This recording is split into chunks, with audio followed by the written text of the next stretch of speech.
Caso Sandro Hiroshi.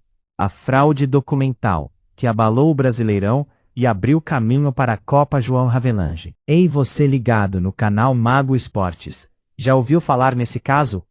A ligação entre eles? Vamos conhecer então. O futebol brasileiro viveu no fim da década de 1990, um de seus episódios mais conturbados e emblemáticos.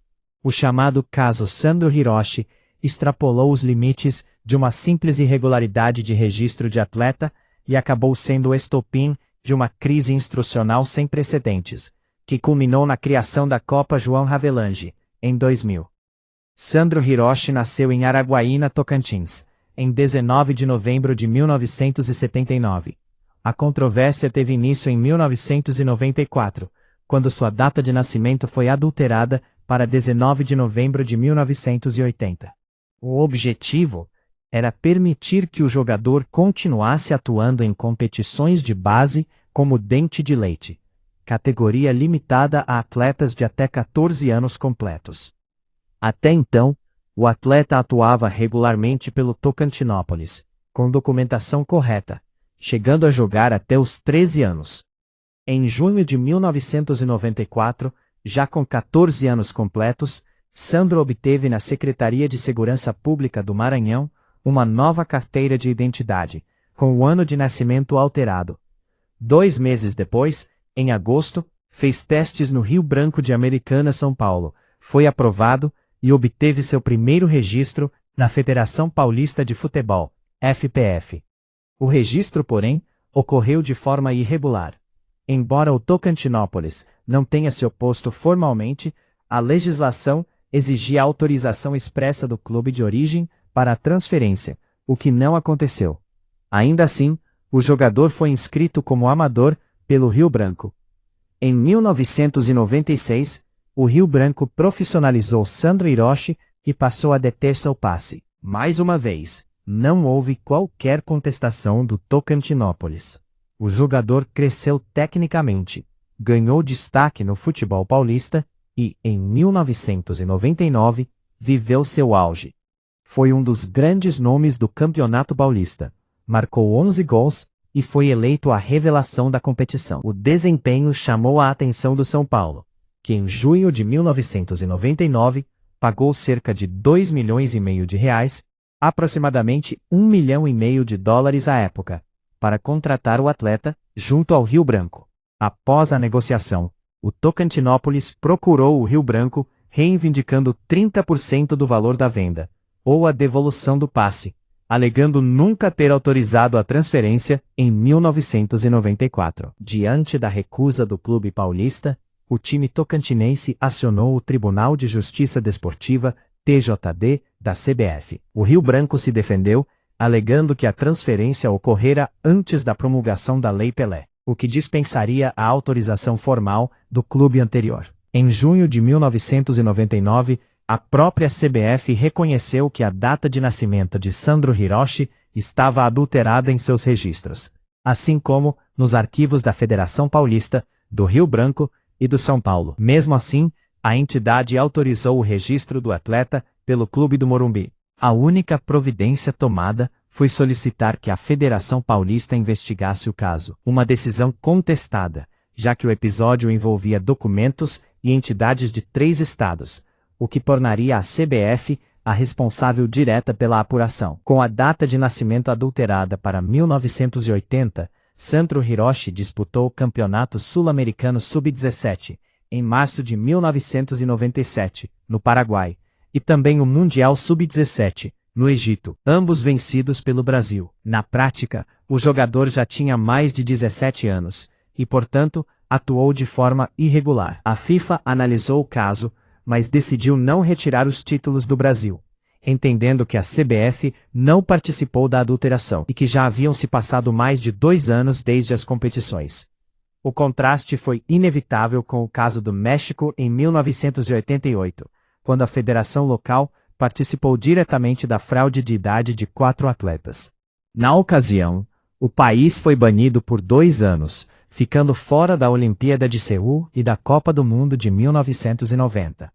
Em agosto de 1999, o São Paulo goleou o Botafogo por 6-1, com gol de Sandro Hiroshi. Alertado pelo Tocantinópolis, o clube carioca entrou com ação no TJD, pedindo a anulação da partida. Outros 6 clubes, Botafogo de Ribeirão Preto, Internacional, Coritiba, Atlético Mineiro, Vasco e Guarani, também passaram a pleitear os pontos, já que o São Paulo seguia escalando o jogador, respaldado pela CBF. Em 18 de outubro, o STJD decidiu cassar os pontos do São Paulo, na partida contra o Botafogo, alegando que a CBF havia bloqueado o passe do atleta em 13 de junho. O clube paulista afirmou possuir um documento de 8 de junho liberando o jogador para atuar. Até então, Hiroshi havia participado de 16 dos 18 jogos do São Paulo no campeonato. Além disso, o STJD retirou um ponto do empate contra o Internacional, 2-2, totalizando a perda de 4 pontos. Os pedidos dos outros clubes foram negados, sob a alegação de terem sido apresentados fora do prazo, o que aumentou ainda mais a revolta generalizada. Paralelamente, o campeonato já era marcado pela polêmica fórmula de rebaixamento por média ponderada entre as temporadas de 1998 e 1999. Com a perda de pontos do São Paulo e o Botafogo beneficiado, o Gama acabou rebaixado. Inconformado, o clube do Distrito Federal recorreu à Justiça Comum, com apoio do Sindicato dos Técnicos de Futebol do DF e de partidos políticos. A disputa judicial se arrastou por meses e impediu a CBF de organizar o Campeonato Brasileiro de 2000, já que o caso não havia transitado em julgado em todas as instâncias.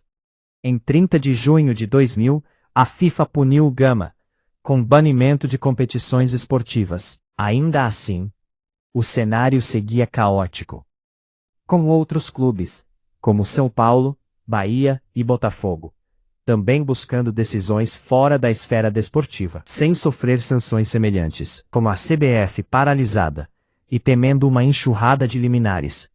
Um acordo foi costurado entre a entidade e o Clube dos 13. A solução encontrada foi a unificação das 3 divisões do futebol brasileiro em um único torneio.